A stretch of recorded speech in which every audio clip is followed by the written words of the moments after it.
The Easter dinner table at Linda Carter's house was set with china and candles, but the real centerpiece of the evening was Jessica's announcement. I got the call this morning. Atlas Logistics wants me for Director of Growth. They said I was their top pick out of over 200 applicants. A director role at 27. That's my Jessica. You've always been the driven one. To Jessica's real career. She didn't look at Emily as she raised her glass, but the jab was meant to land harder than the wine. They have no idea. Even Emily couldn't get an interview there.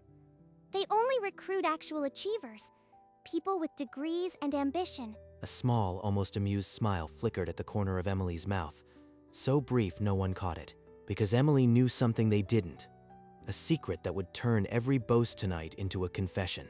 But for now, she simply reached for her water glass and let the laughter wash over her, patient as stone. Emily's calm at dinner had deep roots.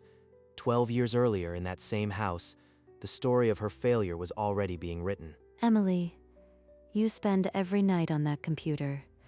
Your sister is out building a real life. I don't know what you think you're accomplishing. She didn't bother to argue. In her room, a supply chain model was humming, lines of code that made more sense than any family dinner. That spring, the family gathered in the driveway for a celebration. A new car for Jessica's perfect grades.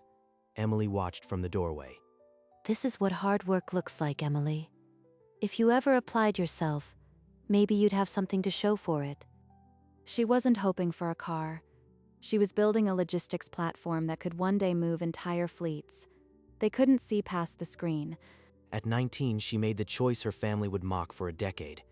She dropped out of college and moved into a cramped apartment with nothing but a laptop and a conviction. They'd call it failure. She called it the first honest decision she'd ever made. You're throwing away your future, Emily. Don't come crying to us when this fantasy collapses. Emily didn't look back. In that shabby apartment, she was already sketching the future no one believed existed, and she was right. 5 years after leaving college, Emily's one-woman operation had outgrown 3 apartments and a garage. Her logistics platform was quietly routing freight for mid-sized manufacturers across 4 states. By 24, she had a corner office and a staff of 30. The nameplate read CEO, but the desk was still secondhand. Her family knew none of it. At 28, she sat in a walnut-paneled law office and signed the agreement that sold her platform to a private equity firm. The sum had 8 zeros. She returned as board chair, but the leather folder with her name and title stayed locked in a drawer of her modest apartment. The girl in the mirror was the same one they'd called lazy. The suit was sharper, but the secret was safer. At a church potluck weeks later, Linda raised a glass and announced, Jessica just got headhunted. Director of Growth at Atlas Logistics, a real career, not like Emily. Still no degree. Emily read the group chat recap and didn't flinch. Every time my mother opens her mouth, she hands me another reason to stay silent. Emily slid the leather folder back into the drawer and straightened her blazer in the mirror. The truth could wait, because the next chapter was already in motion. Jessica would walk through those glass doors and discover the signature beneath hers was not a stranger's. Emily sat at her desk and pulled up the company org chart. Jessica's name was penciled into the box beneath her own. The trap was set. The call came on a Tuesday morning, from a number Jessica didn't recognize but would soon memorize. Jessica Carter? This is Vanessa Morrow from Morrow Executive Search. I'm calling about a confidential director-level opportunity at Atlas Logistics. Atlas Logistics? Yes, I'm interested. What's the role? Director of Growth. Your profile was flagged by someone, very senior at the firm. They'd like to meet you. Jessica's heart raced. She'd never applied to Atlas. This was headhunting, the kind of call her mother bragged about at church, miles away. Linda's phone lit up. She answered on the first ring. Jessica? What's wrong? You sound breathless. Mom, I just got headhunted. Atlas Logistics. Director. They came to me. I didn't even apply. Oh, sweetheart. I knew it. I told everyone you were special. This is your moment. In the kitchen, Emily listened. She traced the rim of her coffee cup and let that quiet smile settle on her face. 2 weeks after the headhunter call, the Carter women gathered on a restaurant patio for what Linda called a celebration of real achievement. They offered 185, starting, with bonus potential that pushes it past 220. Even you have to admit that's impressive, Emily. To my daughter, the director, proof that talent rises to the top, even when others can't keep up. I mean, imagine not even having a degree and trying to land a role like this. Some people just don't have what it takes. She found it almost funny, the way Jessica polished a crown Emily had placed on her head. Emily lifted her glass with the others, that private amusement tucked safely behind her lenses. When brunch ended, Emily walked to her car and opened the email that had arrived during the meal. From Vanessa Morrow. Offer confirmed. Jessica Carter. All terms finalized. Welcome packet ready for Monday. Monday. She made sure her schedule was clear. She would be there when her sister walked through those glass doors. The engine turned over, and Emily let the city swallow the sound, her half-smile holding the weight of 15 years. The signing took place in a glass-walled office at Morrow Executive Search. Vanessa Morrow slid a thin sheaf of papers across the table. Final terms, Jessica. Sign at the bottom, and you're a director at Atlas Logistics. Carter? That's the founder? Already signed? The board chair requires the founder's sign-off on all director-level hires. Probably just some suit I'll never meet. Hope they appreciate me. She scrawled her name and pushed the contract back, triumphant. The signature she had seen meant nothing to her. Across the table, Emily Carter sat in the third chair, her hands loosely folded, invisible to her sister's victory. If she'd looked up even once, she would have seen the founder watching her with a patience that bordered on unnerving. Jessica rose, shook Vanessa's hand, and strode out without a backward glance. The glass door whispered shut behind her. Vanessa met Emily's eye and gave a single nod. The next act would not be in this office. It would be in the boardroom Emily had built. The night before Jessica was to start, Linda Carter held a celebration of her own, a phone call that could be heard through every room. Yes, she's a director now. Atlas Logistics, they practically begged her to join. Emily? Oh, you know Emily, still nowhere. No degree, no career. But she's fine. She's fine. In the kitchen, Emily didn't flinch. She poured her tea and let the words bounce off the cabinetry. Monday morning. Just 2 days. And fine would mean something entirely different. Later that evening, in her own quiet apartment, Emily unlocked the drawer that held her real title. She ran her thumb over the engraving, board chair, Emily Carter, and set it beside her laptop. An email from Vanessa Morrow sat waiting in her inbox. Monday, welcome session confirmed for 9 a.m. All board members have RSVP'd. The new director will be escorted to the boardroom upon arrival. Everything was in place. Her sister would walk into the room that Emily had built, and for the first time, see who had been holding it up. The city outside her window blinked with evening lights, and Emily let the silence settle around her like armor. Monday morning arrived crisp and clear, and in her apartment, Jessica Carter was already standing before the mirror, practicing the walk that would announce her arrival. Today, the world sees Jessica Carter, Director of Growth, and they're going to remember it. She smoothed the lapel of her new navy suit, the one she'd bought specifically for the first impression she'd been dreaming about for weeks. Across town, Emily fastened her own navy blazer, with the deliberate calm of someone who had worn authority for years. She'll be halfway there by now, rehearsing her smile.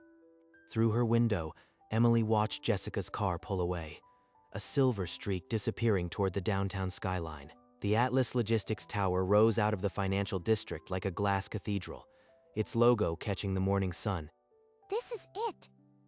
The building that will finally give her the life she deserved. She strode through the revolving doors without a backward glance, her heels clicking a rhythm of triumph across the marble lobby. Emily gave herself 10 extra minutes, then walked to her own car, the leather folder resting on the passenger seat, like a verdict waiting to be read. The lobby receptionist scanned Jessica's name with a practiced smile and handed her a leather-bound welcome kit. Inside, the ID badge was still warm from the printer. Jessica Carter, Director of Growth, the title gleamed under the track lighting. She had to stop herself from taking a photo for Linda. It was real.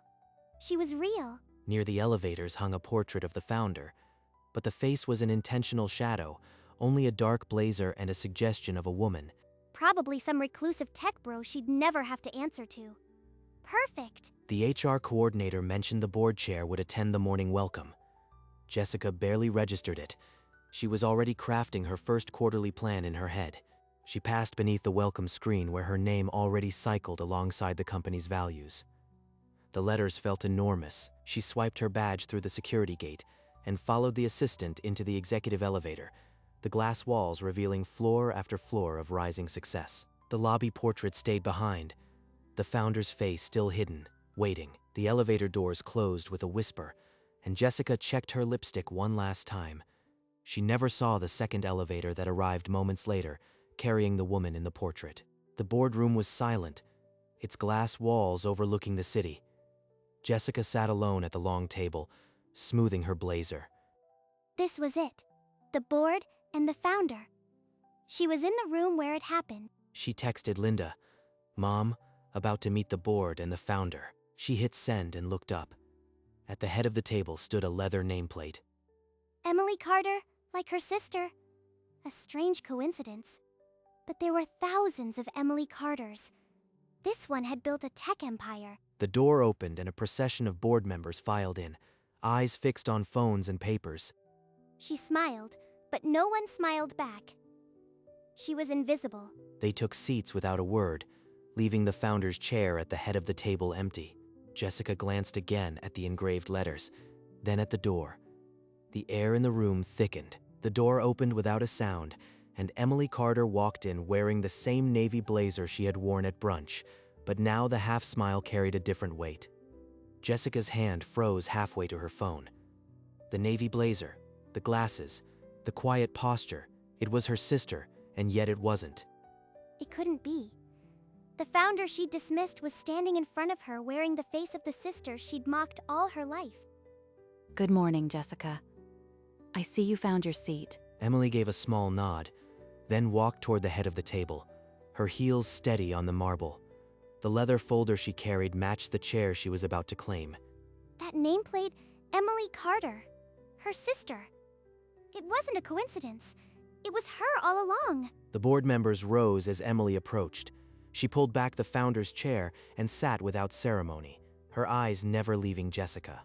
She'd signed her own contract under her sister's name and never noticed. She'd celebrated a victory that was never hers. The room fell completely still. Jessica's mouth opened, but the boastful words she had rehearsed for this moment had died somewhere in her throat.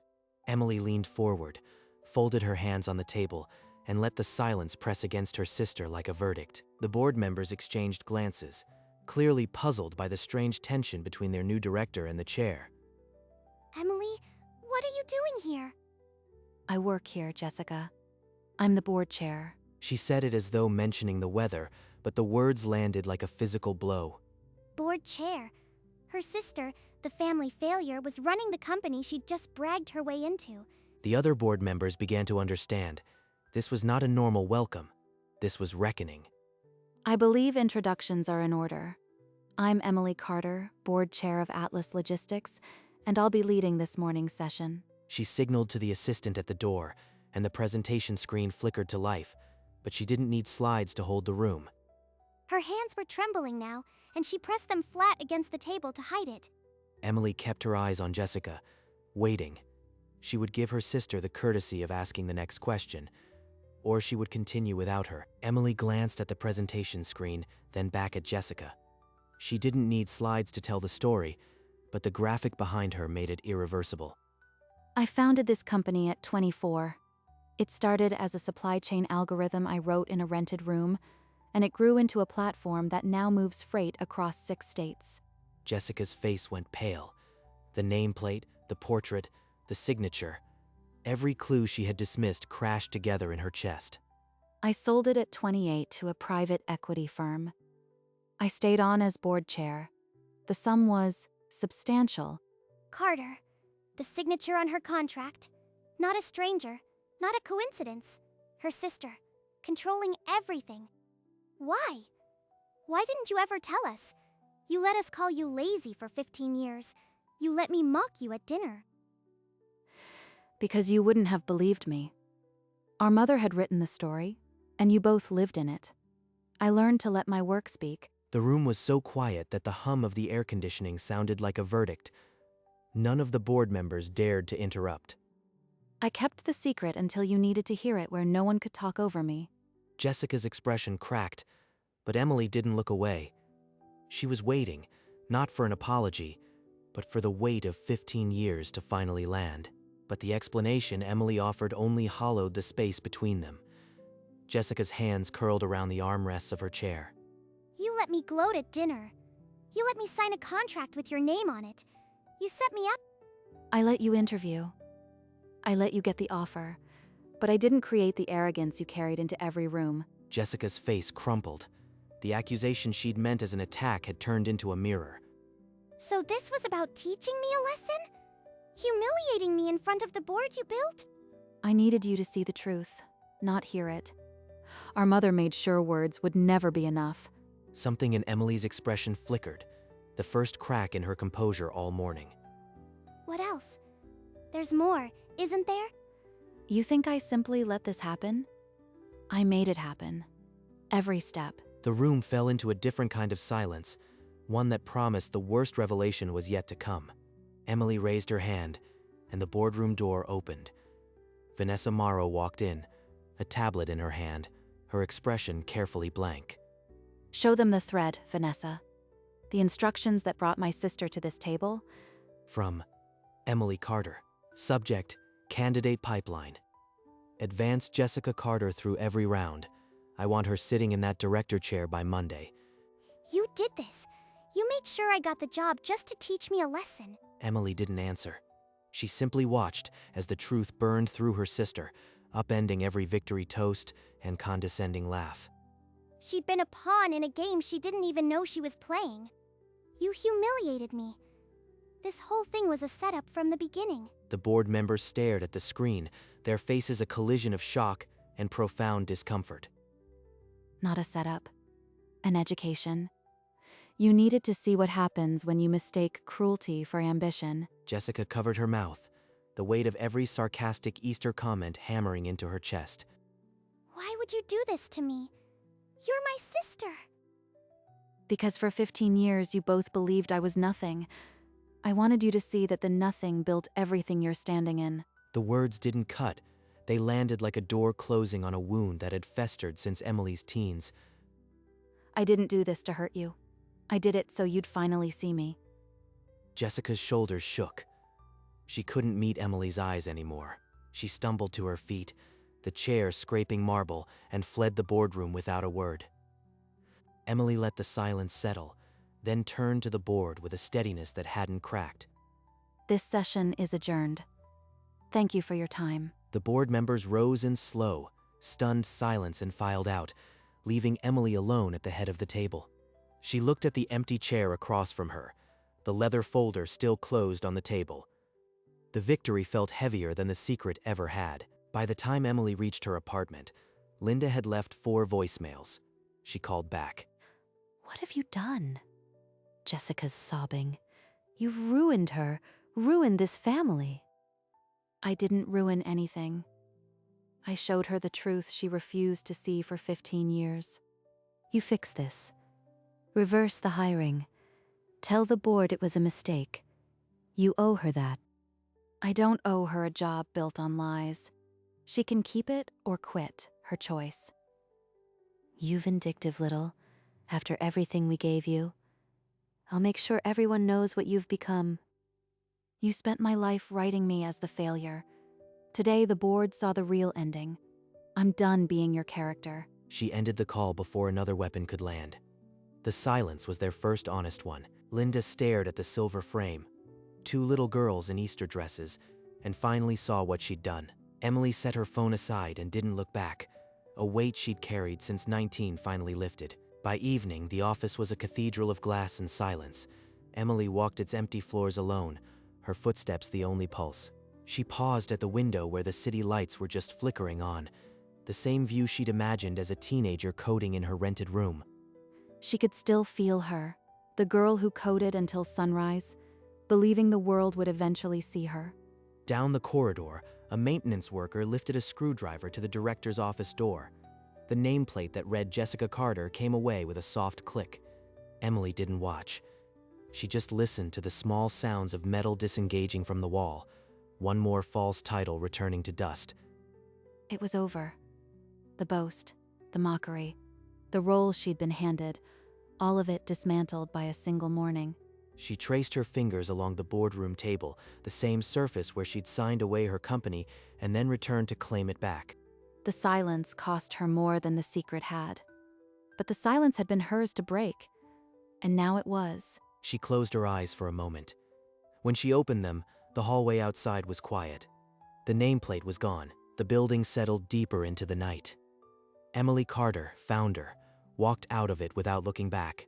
A week later, a thin envelope arrived at Emily's apartment, handwritten, no return address.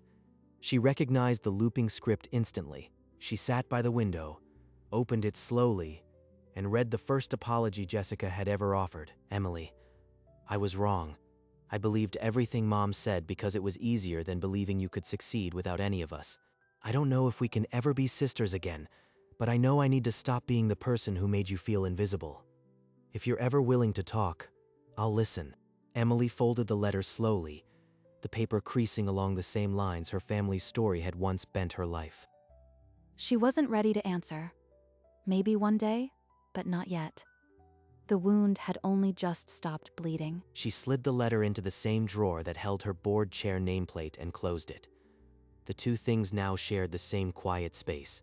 Some families were built on lies. Hers, she realized, could only be rebuilt on truth, and truth, like her company, would take time she was no longer afraid to give. The letter sat in the drawer, unanswered but not ignored. Emily Carter, founder, had learned to let people earn their way back if they were willing to walk the distance. Outside, the city kept moving.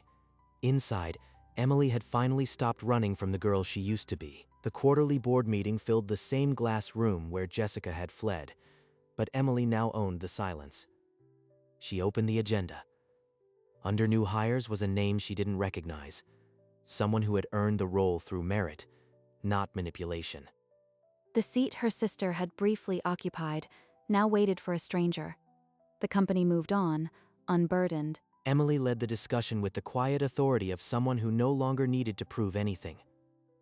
For years, she'd hidden her success. Now she wore it like the blazer tailored, exact, and impossible to miss. The financials were strong. The new logistics routes were outperforming projections. Her algorithm, born in a rented room, was still humming. As the board members approved the next quarter's strategy, Emily glanced at the empty chair, where her sister once sat. It didn't ache, it merely was. The irony wasn't lost on her. The lazy sister had built an empire that now employed hundreds, while the driven one had been a temporary lesson. Her family had called her nothing, but nothing, she'd learned, was a very good place to start. The meeting adjourned.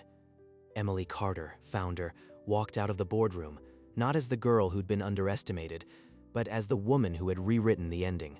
Months later, on a morning that held no particular significance, Emily drove past the street where she'd grown up. She hadn't planned the route. It had simply unfolded beneath her wheels.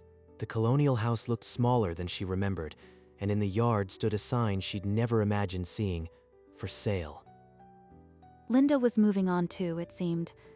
The house that had held so much judgment was emptying itself out. Emily slowed, just for a heartbeat, then pressed the accelerator. The sign shrank in the rearview mirror. She didn't need to stop. There was nothing inside that house she hadn't already carried out years ago. The girl who had coded in that upstairs bedroom was now sitting in the driver's seat of a company worth more than the entire neighborhood. Some houses you outgrow, some families you leave so you can finally breathe. The for sale sign disappeared around the corner, and Emily Carter, founder, drove on without regret. She had rewritten the ending, and that was enough. In her apartment, she opened the drawer that now held two truths, the nameplate and the apology. From it, she lifted a simple frame, the supply chain diagram drawn at 19, now preserved. That scrappy sketch had outgrown every insult. It had built an empire. Beside the leather folder, she slid the frame back into place, next to Jessica's unopened letter. The drawer clicked shut. The past was stored, not discarded. Her phone buzzed on the desk. A venture fund, asking if the founder of Atlas was ready for the next idea. She smiled. The story wasn't over. It was only starting to belong to her. She lifted the phone and answered, her voice even, her future wide open. Emily Carter had stopped being the woman her family invented. Now she was the one who held the pen. And somewhere in the circuits of the company she'd built, the algorithm that began in a rented room kept humming.